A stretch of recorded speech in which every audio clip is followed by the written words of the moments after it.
Divine sign దైవ సంకేతం శనివారం ఆగస్టు 9, 2025 దేవుని నుండి ఒక సూచన. ఎఫెసీ 1:6 మనము తన ఎదుట పరిశుద్ధులమును నిర్దోషులమునై ఉండవలెనని జగత్తు పునాది వేయబడక మునిపే ప్రేమ చేత ఆయన క్రీస్తులో మనలను ఏర్పరచుకొనెను.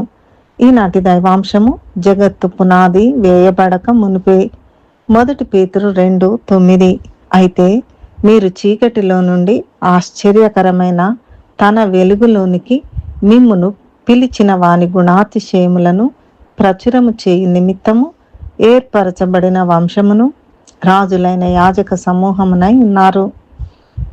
జగత్తు పునాది వేయబడక మునిపే ఆయన మన ఎడల ఒక ప్రణాళిక కలిగి ఉండి మనలను ఎన్నుకున్నాడు. సృష్టి ఆరంభమునకు మునిపే దేవుడు మనల ఎంపిక చేసుకోవడం అనే ప్రణాళిక కాలాతీతమైన ఆయన శాశ్వతత్వాన్ని సూచిస్తున్నది. ఆయన ప్రణాళిక ప్రకారం మనలను నడిపిస్తున్నాడు. మనం ఆయనను నమ్ముకున్నాము అంటే అది మన గొప్పతనం కాదు, కానీ ఆయనే తన చిత్త ప్రకారంగా మనలను ఏర్పరచుకున్నాడు. మనం ఆయన ఎంపికలో ఉన్నాము. అందును బట్టి మనం ఆయనను స్తుతించబద్ధులమై ఉన్నాము. రోమా 3:24 ప్రకారం కాబట్టి నమ్మువారు ఆయన కృపచేతనే క్రీస్తు యేసునందలి విమోచనము ద్వారా ఉచితముగా నీతిమంతులని తీర్చబడుచున్నారు. చీకటిలో నుండి ఆశ్చర్యకరమైన తన వెలుగులోనికి మనలను పిలిచి ఆయన గుణాతిశయములను ప్రచురము చేయుటకై మనలా ఏర్పరచబడిన వంశముగా రాజులైన యాజక సమూహముగా చేసినాడు. ప్రకటన 1:6-9 ప్రకారం తన తండ్రి అయిన దేవునికి మనలను రాజులుగాను యాజకులుగాను చేసెను.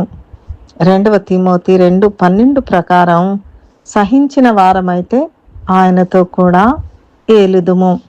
ఈ సందర్భంగా దేవుడు మనతో మాట్లాడుచున్న దైవాంశము నిర్గమకాండము 19:6 సమస్త భూమియు నాదే గదా, మీరు నాకు యాజక రూపమైన రాజ్యముగాను పరిశుద్ధమైన జనముగాను ఉందురని చెప్పుము.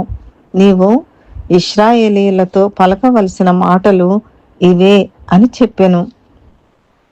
దేవుడు మనలా దీవించి తన ఎదుట పరిశుద్ధమును నిర్దోషులమునై ఉండుటకు ఆయన గుణాతిశయములను ప్రచురము చేయువారుగా ఉండుటకు మనలను సిద్ధపరచునుగాక.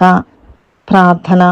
మా ప్రియ పరలోక తండ్రి, జగత్తు పునాది వేయబడక మునిపే నీవు మమ్ముల ఏర్పరచుకున్నందుకు నీకు మా వందనములు.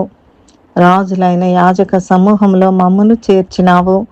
నీ గుణాతిశయములను ప్రచురము చేయు నిమిత్తము పరిశుద్ధులుగాను నిర్దోషులుగాను మమ్ములను చేయుము. యేసునామములో ప్రార్థిస్తున్నాము తండ్రి. ఆమెన్.